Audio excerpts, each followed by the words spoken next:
আল্লাহ পাক চান যে আমরা যেন জান্নাতে যাই। যদি আমরা জান্নাতে যেতে না পারি পরকালে, একটা কারণে যেতে পারবো না, অনলি একটা কারণ, সেটা হলো আমাদের নিজের দোষে।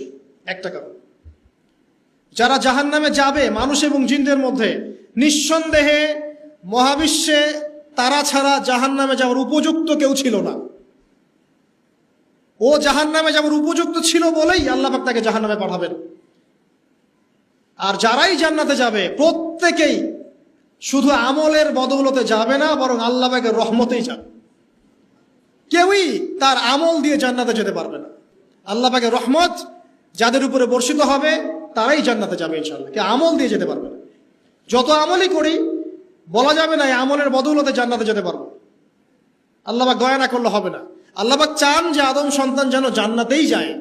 এই কারণেই সৃষ্টি করা, এই কারণেই আপনার ওহীভিত্তিক গ্রন্থগুলো পাঠানো, এই কারণে নবী রাসূল পাঠানো, আলেম ওলামা সৃষ্টি করা, মানুষকে সতর্ক করা, হায়াত দেয়া, বারংবার জীবনে চলতে ফিরতে আপনাকে অ্যালার্ম করা হয় আল্লাহর পথে ফিরে আসেন, আল্লাহর পথে ফিরে আসেন। অ্যালার্ম করা হয় না? বিপদ দিয়ে আপনাকে অ্যালার্ম করা হয় আল্লাহর পক্ষ থেকে। আপনি চলতে পথে হোঁচট খান, আল্লাহ আপনাকে অ্যালার্ম দেন, ফিরে আসো। চলছেন বিপথে, আল্লাহ পাকে অ্যালার্ম দেন, ফিরে আসো। আল্লাহ পাকের পক্ষ থেকে কিন্তু এগুলো আসে।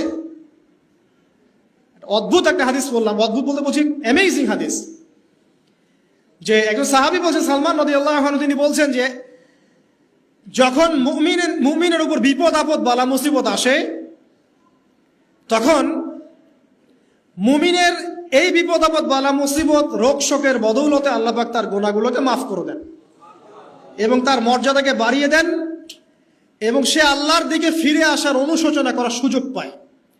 আর যখন কাফের মুশরিক বা ফাসিক মানুষকে এইসব রোগ ব্যাধি বিপদ আপদ বালা মুসিবত ঘিরে ধরে, তার দৃষ্টান্ত ওই ব্যক্তির ন্যায় যে ব্যক্তিকে,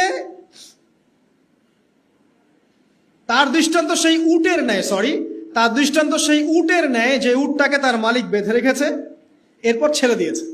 সে উটটা বুঝতেও পারলো না কেন তার মালিক তাকে বেঁধে রাখলো আর কেনই বা তাকে ছেড়ে দিল। কথাটা কি বুঝতে পারছেন?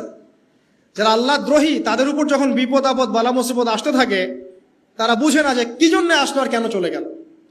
কিন্তু মুমিন ব্যক্তি যারা মুসলিম, আল্লাহর অনুগত, তাদের বিষয়টা হচ্ছে এমন, বিপদ আপদ বালা মুসিবত রোগ ব্যাধি তাদেরকে আল্লাহর দিকে ফিরিয়ে নিয়ে আসবে। দেখুন, এই যে পৃথিবীতে নামিয়ে দেয়া, এরপর আল্লাহর পক্ষ থেকে ঐশী গ্রন্থগুলো পাঠানো, নবী রাসূল পাঠানো, আলেম ওলামা পাঠানো, আপনাকে হায়াত দেয়া, আপনাকে রিজিক দেয়া, এই শ্বাস নেওয়ার ক্ষমতা দেয়া, আপনাকে জ্ঞান বুদ্ধি দেয়া, বিবেক দেয়া, 3 বেলার খাবার, পোশাক, স্ত্রী সন্তান, কি দেয়নি আল্লাহ রাব্বুল আলামিন।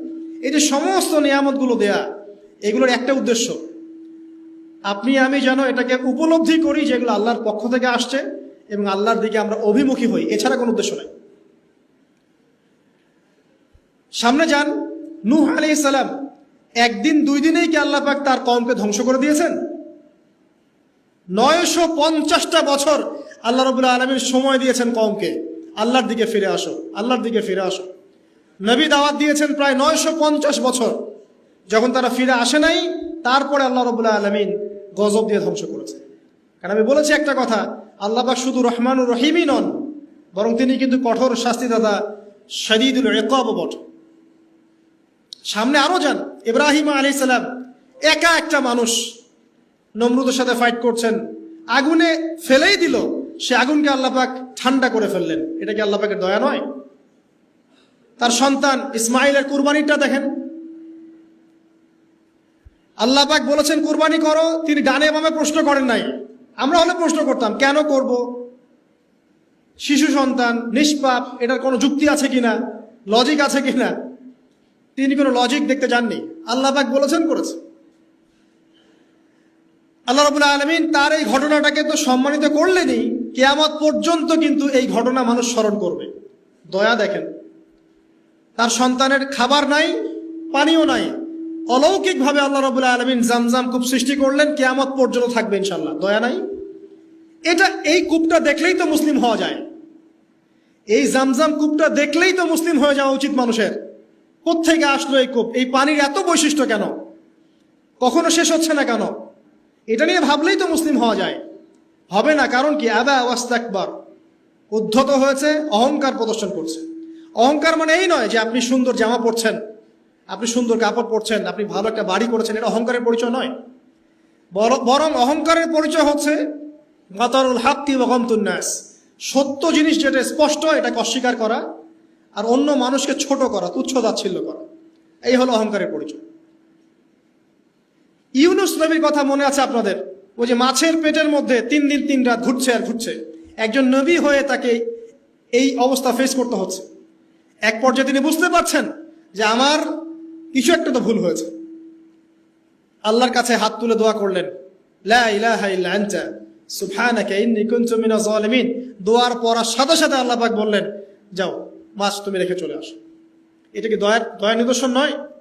শুধু তাই নয়, তাকে যখন দ্বীপে নামিয়ে দেওয়া হয় তিনি অসুস্থ ছিলেন। আল্লাহ পাক সূরা সফফাতের মধ্যে বলেছেন যে আমি তার পাশে লাউ গাছ উৎপন্ন করলাম। কোন গাছ? খেতে পারেন, এর শাক এবং এই যে ফল, এটার মধ্যে নিঃসন্দেহে এমন এমন কিছু উপাদান আছে যেটা হয়তো আমরা জানিও না, আবিষ্কার করা হয়নি। তিনি সুস্থ হয়ে গেলেন, আলহামদুলিল্লাহ। কোথায় যাবেন? যে কোনো জায়গায় যান। নবী ঈসা আলাইহিস সালামকে চতুর্দিক থেকে আক্রমণ করছে ইহুদিরা। আল্লাহ রাব্বুল আলামিন তাকে এমন হেফাজত করলেন, তার কাছে তাকে উঠিয়ে নিলেন। এটা কি দয়ার পরিচয় নয়? এই যে একটু আগে তেলাওয়াত করলো শুরুর আগে নবী মুসা আলাইহিস সালামের ঘটনা। বনু ইসরাইল একটার পর একটা অবাধ্যতা করেই গেছে। আল্লাহ পাক তারপরেও তাদের কাছে নবী পাঠিয়েছেন, নবী মুসাকে পাঠিয়েছেন। ফেরাউনের মতো জালেম শাসকের হাত থেকে বনু ইসরাইলকে আল্লাহ পাক উদ্ধার করেছেন। এটা কি দয়ার পরিচয় নয়? নবী মুসা আলাইহিস সালাম গাছের নিচে বসে আছেন, খাবার নাই, বাসস্থান নাই, কিচ্ছু নাই, বরং তার গায়ে একটা অপবাদ দেওয়া হয়েছে যে তিনি নাকি একজন মানুষকে খুন করেছেন, অথচ তার ইন্টেনশন সেটা ছিল না। তিনি একটা ঘুষি দিয়েছেন লড়াই থামানোর জন্য, ওই এক ঘুষিতেই সেই ব্যক্তি ডেড। এবার তিনি গাছের নিচে বসে দোয়া করছেন, রব্বি ইন্নী লিমা আনজালতা ইলাইয়া মিন খায়রিন ফাকির। আল্লাহ, আমি নিঃস্ব অসহায় হয়ে এখানে বসে আছি, তুমি আমার উপর তোমার যে রহমত পাঠাবে আমি তার ভিখারি হয়ে বসে আছি। দোয়া করার সাথে সাথেই ওই শুআয়ব আলাইহিস সালামের মেয়ে হেঁটে হেঁটে চলে আসলো। তিনি স্ত্রী পেলেন, তিনি শ্বশুর পেলেন, একজন নবী পরিবার পেলেন, বাসস্থান পেলেন, চাকরি পর্যন্ত পেলেন। 8 বছর তিনি রাখালি করেছেন শুআয়ব আলাইহিস সালামের ফার্মের মধ্যে। দয়া মুহূর্তেই চলে আসবে, শুধু আল্লাহর দিকে অভিমুখী হলেই হয়, এগুলো দয়া। আইয়ুব আলাইহিস সালামের কথা মনে আছে না? দীর্ঘদিন রোগে ভুগছেন, চিকিৎসা হচ্ছে না, ভালো হচ্ছে না, শেফা হচ্ছে না। এখানে যারা আধ্যাত্মিকত্ব নিয়ে পড়াশোনা করেন, লেখালেখি করেন, তারা বলেছেন তাদের কিছু কিতাবের মধ্যে, রোগটা যখন এমন একটা পর্যায়ে চলে আসলো যে তিনি জিহ্বাটা নড়াতে পারছেন না, কারণ তিনি আল্লাহ পাকের জিকির করতে প্রচন্ড ভালোবাসতেন। এক পর্যায়ে রোগটা এমন একটা জায়গায় চলে আসলো যে জিহ্বাটা তিনি নড়াতে কষ্ট হচ্ছে। তখন গিয়ে তিনি বলছেন, রব্বি আন্নী মাসসানিয়া দুররু ওয়া আনতা আরহামুর রাহিমিন। হে আল্লাহ, আমাকে কষ্ট স্পর্শ করেছে, আর তুমি তো ক্ষমাকারী, রহমকারীদের মধ্যে সর্বশ্রেষ্ঠ রহমকারী। আমি জিকির করতে পর্যন্ত পারছি না, আল্লাহ আমার রোগটা শেফা দিয়ে দাও। বলার সাথে সাথে আল্লাহ রাব্বুল আলামিন প্রস্রবণ ঝর্ণা তৈরি করলেন, এখানে গোসল করো, শেফা হয়ে গেল। এগুলো কি রহমতের পরিচয় নয়?